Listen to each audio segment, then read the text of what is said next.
It's my last day in Alaska, and today I'm doing something a bit more touristy than I've done the past 2 days, but I think I'm going to get to see a lot of really cool stuff. I'm going on a bus tour. It was about $115, I think, and we're going to go see like this nature center I've heard a lot of, and see another glacier, so looking forward to it. Yesterday's adventure, they came to my hotel, but today I am walking to a meeting spot for this one. Luckily, it's only 10 minutes away.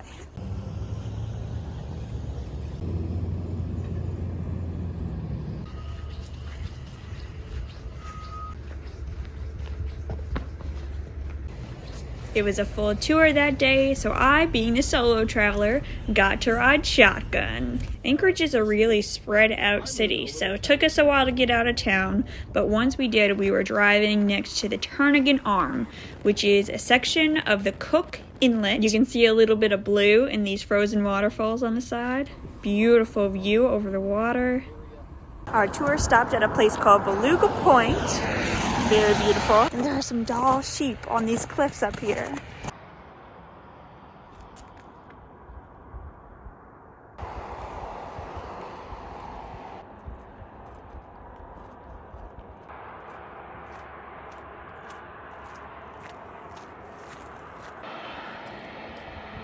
All that nature just next to the road. But we were off again. We learned about avalanches, also called slides up here. So obviously very beautiful, but you'll see these minerals left behind that are just, you know, the water washes them in and leaves them there. So while that's not traditionally beautiful, it's a part of the landscape, and I thought the science behind it was really neat. We took a pit stop for some lunch, and I saw my van! Just kidding, it's not mine. It looks like it though. I like how the snow's only on top. Looks like a powdered donut. Our next stop was this viewpoint. You can see a little bit of the blue ice. See it up there, guys? If you can see a little bit of blue up there underneath the snow, that's actually a glacier. And it's really cool because when the glacier melts, the runoff comes down to this stream. And you can see a little bit of the blue color too.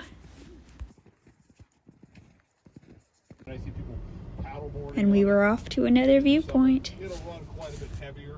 There was an avalanche on the left-hand side here, and of course, once they happen, they're there the whole year. This is a super beautiful area. 105 years ago, the glacier, which is the Portage Glacier, used to be all the way up here, but over the last 105 years, it's receded back 3 miles. It actually goes around that mountain with the river right here. Yeah, the color of it, which is kind of like that bluish gray. Right is Portage Lake. This is where the glacier used to be, all the way up here.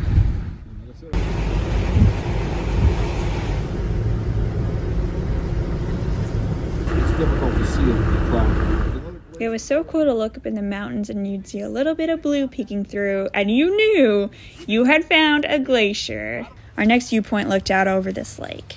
It was actually raining a little bit since it was just over freezing, and it was a really cool atmosphere. So many little details to notice.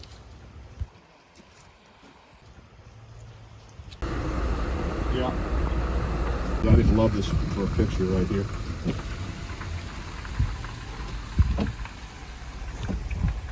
Isn't that pretty? Look at the waterfall running here on the right. What's this building? Oh, that's the visitor center. Our final stop of the day was the Alaska Wildlife Conservation Center. I thought it would just be looking at some animals, but it was the highlight of my day. Wood bison from a female. Caribou and reindeer are the same animal. They're not out meandering right now. The nice part is we're going to be parking right over here. You can walk over and check out these moose. Yeah, there's 3 of them in there. There's 1 male and 2 females. The male has lost his antlers already. All right, these are muskox. They are native to Alaska. Looks I produce. These guys have an attitude. Yeah. They will charge that fence.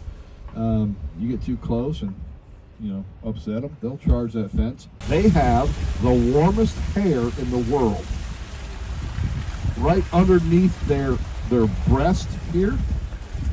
Okay, it only grows 8 to 10 inches a year. They make clothing out of it, such as scarves and beanies. They cost about $400 a piece. There's a black bear on your right. First time I've seen him out. Notice how slow he's moving?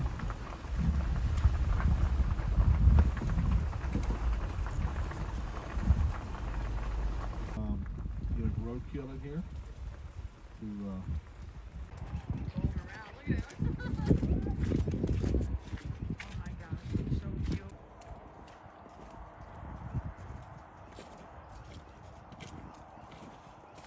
Isn't it great? They have such a shot and see. They just feed them little kids, right? Yeah, little kids, tourists should get out of line, you know, things like that. So on the right, these are the male elk. Elk are not native to Alaska. They're brought in here to be hunted and farmed. Just like you can buy an elk burger, right? Someplace in the lower 48. But they are a farmed animal, just like reindeer. You can buy reindeer. They're a farmed animal. So they grow their antlers every single year, and they lose them every single year. What's covering those is what is called velvet. Okay, and it protects the antlers while it's growing, and then they'll eventually die, and then it all falls off. These are caribou, aka reindeer. No, these are different. Yeah, yeah. It's a unicorn. Look right there. Oh my God! Is that a unicorn? Could be.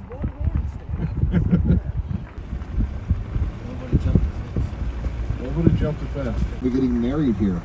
It's a beautiful little valley in here. We'll get married out at that little, what do you call that? Gazebo? Yeah. I believe it. They're super strong.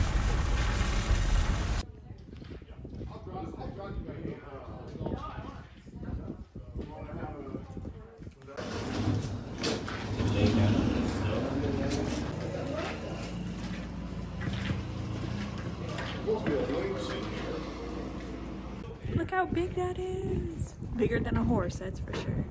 I went over to visit the wolves, but they didn't seem to be up to much. Can you guess what these are? They're miniature musk oxen. So cute. Then I saw a lynx that was super interesting to me. It just looks so different.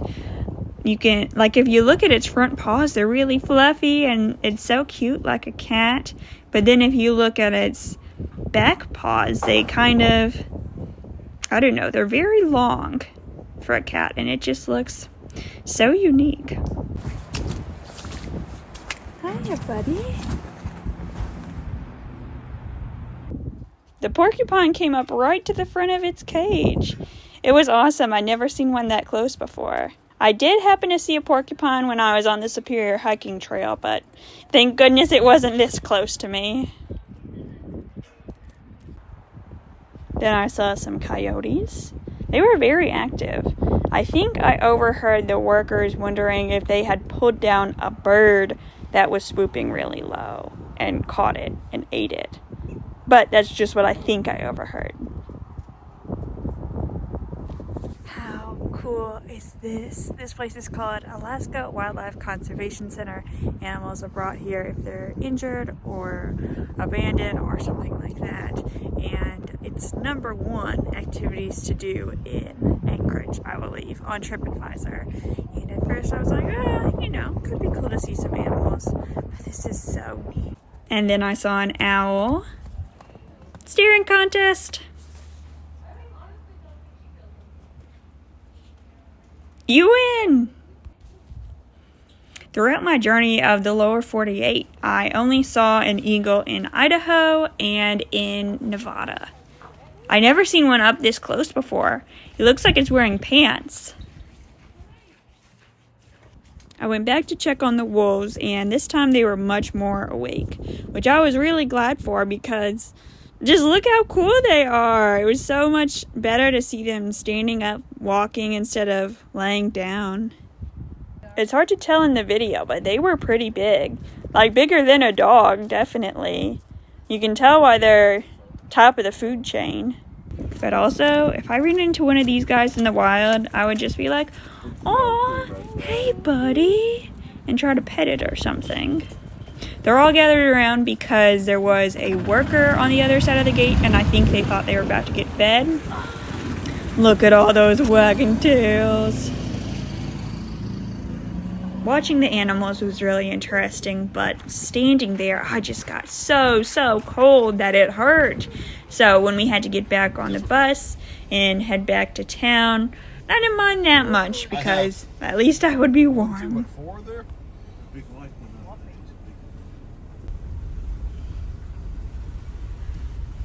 The rainy day created these clouds around the mountains that were just so beautiful.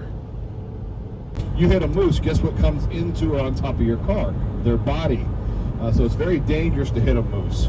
But if you do, and you're okay, you call 911. Your trailer, which you have a winch hooked up to, and you pull up to where the accident site is, and you pull or load that moose onto your trailer. You take it home, process it, and you have meat. You have to be very careful.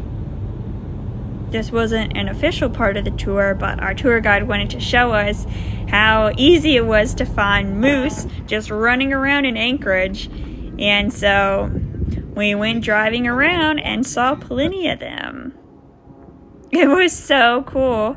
Apparently when you live up there, you really gotta watch out because they are territorial and they can really hurt you. Those are moose tracks you're seeing here.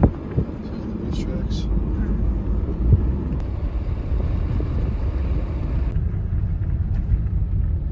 There she is. And this was the best moose sighting of them all. Because it was on the road, we were able to get close to it. Obviously not too close, but just watch.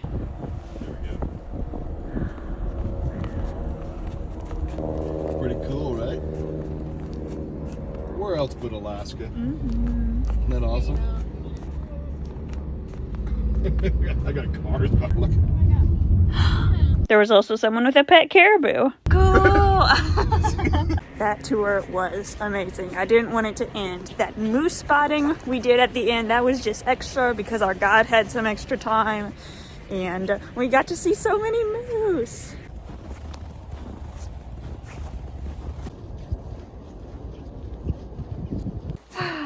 Good to be home. Quote unquote home. But back to the hotel. One thing that this trip has taught me, or reminded me really, is how much it physically hurts to be cold. You know, your hands, your face, your toes, it's just painful. And so that's probably good for me though, to remind me how lucky I am that I'm not cold most of the time. That's what traveling is all about. I did think about going to the brewery, 49 State Brewing, to have dinner, but it was everything that I wanted, like seamen and stuff was like $30, and I was like, I was hoping there would be like some seamen bites appetizer or something, but you know, it was a little bit pricey, and I was like, well, I have a Hot Pocket at home, and I'm just as content to eat that. So for one last time, I'll drink beer in this nice comfy chair. This time it's Alaska 8-Star Lager, again by 49 State Brewing. On the Alaskan flag, it's the constellation of the Big Dipper. I think that has 8 stars in it. Now I'm thinking it has 7. There's one binary star though. So maybe they were just getting technical. But anyway, All that astronomy nerdage aside, there are 7 points in the Big Dipper constellation. However, there is an ace star on the Alaskan flag. Let's give it a try. Brewed with pure glacier water. Oh, how cool. Features bready malt notes and hints of noble hops with a crisp, clean finish. I definitely see what they mean about the beery or the bready taste. It is a beery taste too. Yeah, and it is crisp at the end. So good. You know, I've only been in Alaska for 3 full days. And you might be thinking, why such a short trip if I'm making it all the way up here? I thought, well, since I'm going up north, might as well go to another spot I've always wanted to go to. Tomorrow, when I leave here, I'm not going back to Kentucky. I'm going to Canada, specifically Banff. In Alberta, it's the Canadian Rockies. It looks so amazing, and I can't wait. My next video will be about the process of flying there. I was going to these 2 places together because I'm like, well, from Alaska to Kentucky, Canada is in the middle of those 2. But weirdly enough, I have to go all the way back down to Seattle and then up to Alberta. So, whatever. As sad as I am to leave Alaska, I can't wait to keep on exploring the world.